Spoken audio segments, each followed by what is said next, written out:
أعوذ بالله من الشيطان الرجيم. بسم الله الرحمن الرحيم. السلام عليكم ورحمة الله وبركاته. Alhamdulillah, alhamdulillah rabbil alamin alladzi khalaqal insana fi ahsani taqwim.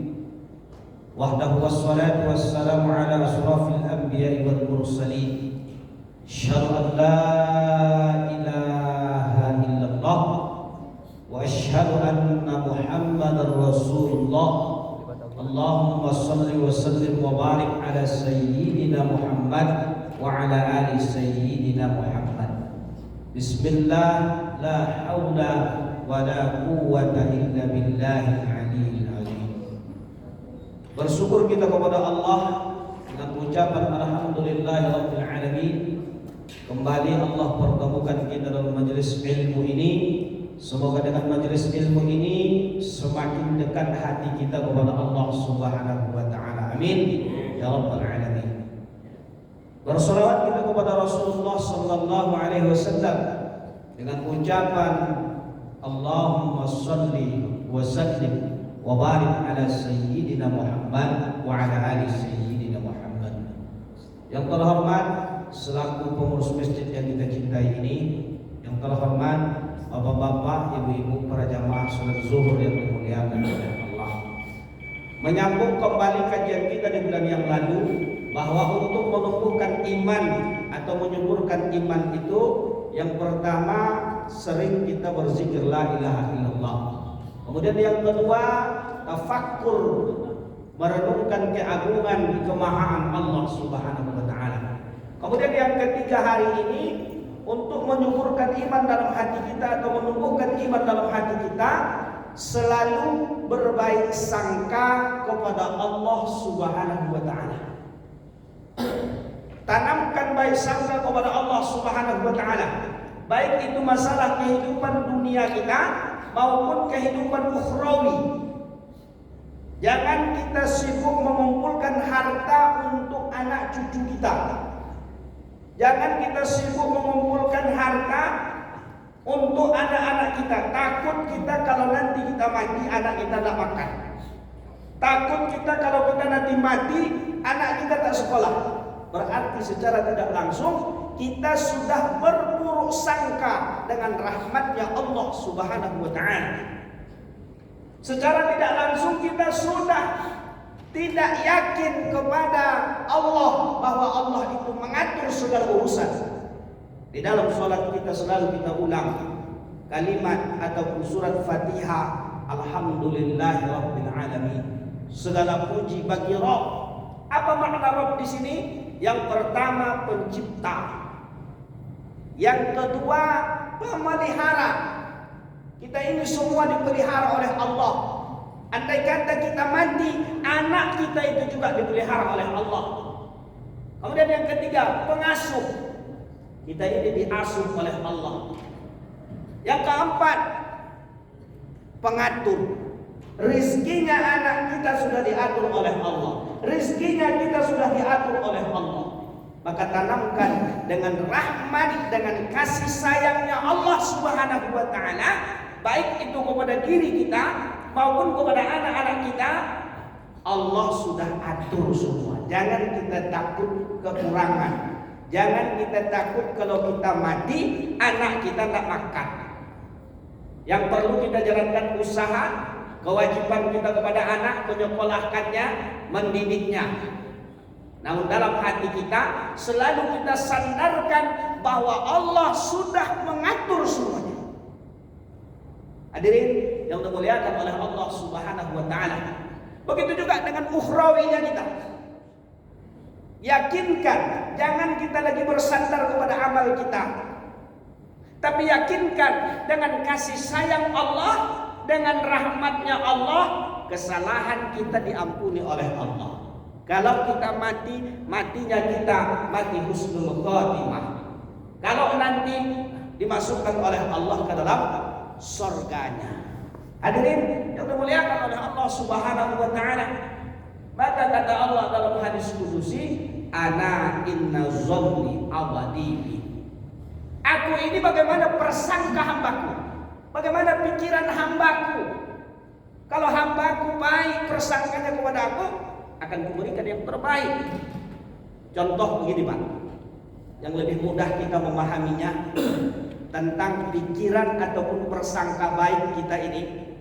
Ketika kita sakit, sakitnya cuma pilek meriang, pilek meriang. Perasaan kita pilek ini berat, perasaan kita meriang ini berat. Kita bawa diam, kita bawa berselimut, kita bawa tidur. Apa yang terjadi? Pilek atau meriangnya kita tambah parah, tambah berat. Tapi ketika kita pilek, kita meriang, kita ringan-ringankan badan kita. Kita bawa cabut-cabut rumput depan rumah, kita bawa mencangkul. Yang pilek, yang meriang tadi tidak jadi.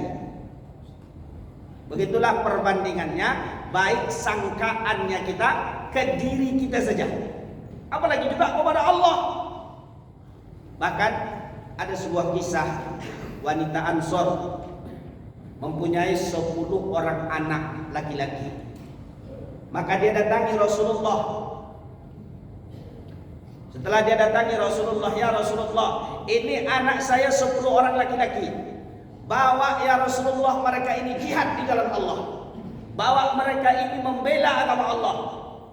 Pas ketika ada perang, dibawa oleh Rasulullah 10 orang putra daripada wanita Ansor ini. Kemudian pulang daripada jihad, 9 daripada yang 10 ini gugur di medan jihad. Tinggal satu lagi yang paling bungsu. Yang paling aneh, yang paling bungsu ini pulang jihad, perangainya berubah. Yang selama ini dia alim, mulai berubah, tak lagi alim. Yang selama ini dia tak berbuat dosa, mulai dia berbuat dosa. Sehingga dia jatuh sakit. Sakit, dia semakin hari bertambah sakitnya. Si ibu ini setiap melihat anaknya ini selalu menangis. Sedih melihat anaknya si bungsu. Maka kata anak ini, wahai ibuku, kenapa engkau begitu sedih dengan saya? Saudara saya 9 orang gugur di medan perang, tidak kamu tangisi, bahkan engkau tersenyum. Tapi aku yang masih hidup ini, justru engkau sedih melihat saya. Kata si ibu ini, wahai anakku, kalau saudaramu yang 9 di medan jihad itu, saya gembira dengannya karena dia meninggal di jalan Allah. Dia fisabilillah. Tapi engkau wahai anakku, setelah engkau berjihad, justru engkau tak lagi taat seperti dulu kepada Allah. Justru engkau mulai berani berbuat maksiat. Penyakit anaknya semakin parah. Maka apa kata anak ini?